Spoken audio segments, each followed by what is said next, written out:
Assalamualaikum warahmatullahi wabarakatuh. Waalaikumsalam warahmatullahi wabarakatuh. Selamat pagi para pemirsa. Jumpa lagi dengan saya Parmono dalam Pojok Podcast SMA Negeri 1 Bulu. Kesempatan ini kita akan berbincang-bincang terkait dengan sekolah yang aman dan nyaman. Dan sudah hadir di Pojok Podcast kita Bapak Tri Suwarno SPD MM. Selamat pagi Pak Tri Suwarno. Selamat pagi. Gimana, Pak Mono? sehat-sehat Ya. selalu? Alhamdulillah sehat. Alhamdulillahirrahmanirrahim. Ya, Pak Tri adalah koordinator dari GSM ya, Gerakan Sekolah Menyenangkan.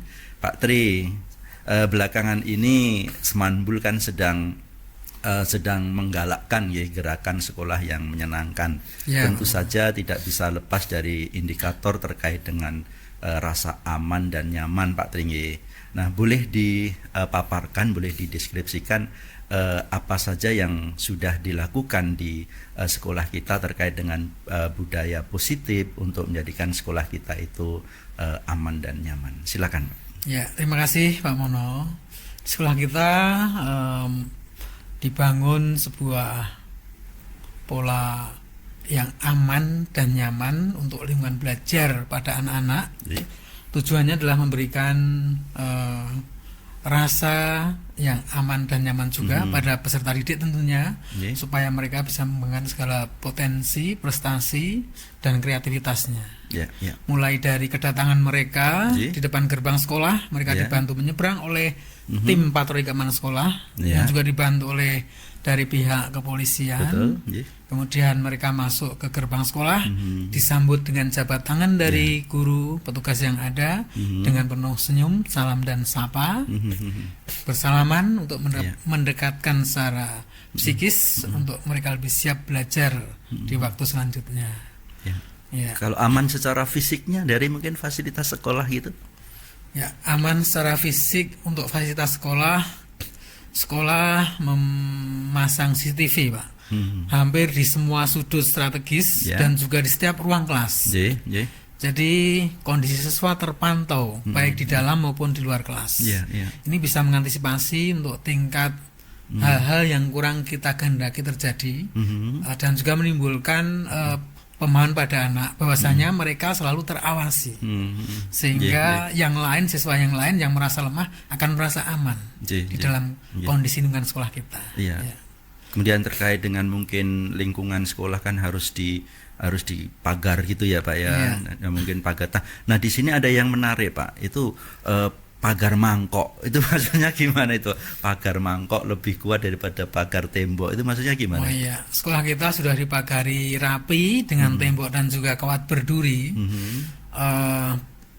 Pagar itu mungkin dimaksudkan bahwasanya kami, guru dan karyawan dan juga siswa ini selalu terlibat aktif dengan lingkungan masyarakat dekat, Pak. Oh gitu. Misalnya ada yang punya kerja, baik itu suka maupun duka, kita turut membantu, Pak, dan berpartisipasi di sana. Kita bangun komunikasi dalam bidang yang lain, gotong royong dan sebagainya, pengabdian, bakti sosial, kita aktif di sana, Pak. Oh ya, tadi begitu anak masuk ke lingkungan sekolah nggih, dari pintu gerbang itu kemudian tadi ada welcoming ya Pak ya, ada welcoming, kemudian ada 3S itu. Nah, anak-anak kemudian berjabat tangan dengan Bapak atau Ibu guru yang sedang bertugas di depan itu. Nah, adakah satu harapan gitu nggih, anak-anak ketika jabat tangan dengan Bapak Ibu guru itu adakah ada motivasi apa gitu di dalamnya, Pak? Ya. Ketika berjabat tangan dengan guru, diharapkan ada kebanggaan tersendiri pada anak, membangun komunikasi yang lebih dekat secara psikologis, sehingga anak merasa lebih nyaman dalam perasaan, dan nantinya belajarnya lebih nyaman juga, Pak. Begitu saya masuk di Semanbul ini, saya mendengar Pak? Welcoming, tapi dengan 4 bahasa itu Pak. ada 4 bahasa untuk menyambut kedatangan mereka, yaitu bahasa Indonesia, bahasa Jawa, bahasa Inggris, dan bahasa Jepang. Biar menginspirasi mereka.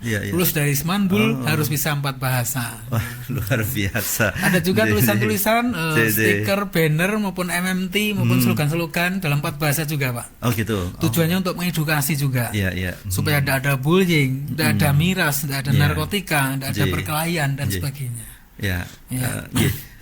Kemudian anak-anak kan selanjutnya mau menuju ke kelas nih Pak nggih. Nah, sebelum memasuki kelas, apakah ada budaya yang lain mungkin terkait dengan PHBS itu mungkin Pak? Ketika sebelum masuk kelas, anak-anak diharapkan sudah bisa membersihkan dirinya, terutama cuci tangan dengan sabun cair, kemudian membersihkannya dengan lap atau tisu, kemudian masuk kelas sudah kelas kondisi bersih. Kemudian tinggal pelajaran dimulai.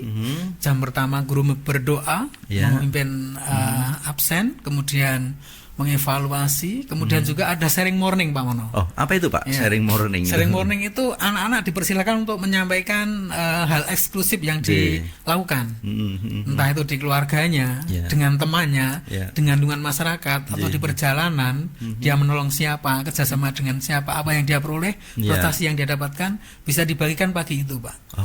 Supaya motivasi yang lain. Luar biasa, luar biasa. Bagaimana ketika saya lewat itu anak-anak yang ada di halaman semuanya berdiri Pak, berdiri, kemudian apa yang dilakukan anak-anak itu Pak ketika semua berdiri ambil sikap sempurna itu apa yang dilakukan mereka? Untuk membangun nasionalisme Pak Mono, setiap 5 menit sebelum KBM itu kan lagu Indonesia Raya dikumandangkan. Jadi anak-anak sikap sempurna, yang dekat dengan bendera diharapkan mereka hormat. Yang di tempat parkir, di perjalanan mereka berhenti dulu, berdiri, mendengarkan, perhatikan dengan seksama. Membangun nasionalisme. Kalau budaya dilihat dari ini Pak, dari segi religi bagaimana itu Pak penerapannya di sekolah kita? Untuk dari segi religi, anak-anak juga supaya lebih nyaman, kita kasih siraman rohani Pak Mono.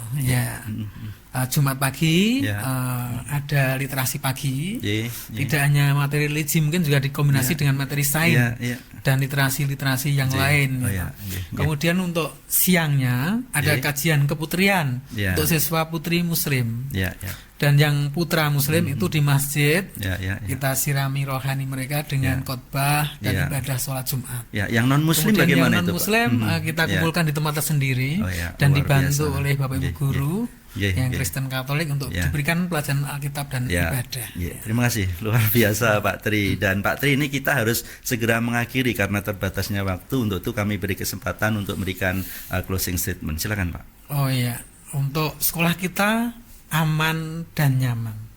Aman dan nyaman di sini adalah aman dan nyaman kita mengantarkan, memberikan lingkungan yang betul-betul kondusif untuk mereka berjalan menuju arah cita-citanya Pak.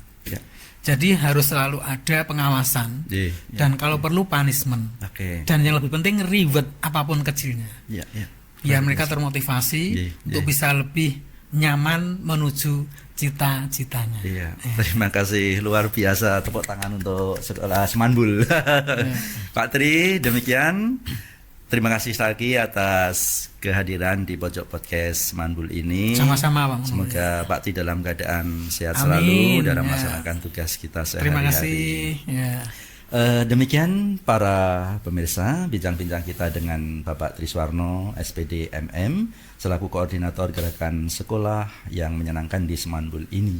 Kita akan jumpa lagi di lain kesempatan dan di lain waktu, tentunya dengan topik yang lebih menarik. Salam dari kami, assalamualaikum warahmatullahi wabarakatuh, dan salam warahmatullahi wabarakatuh. Progres.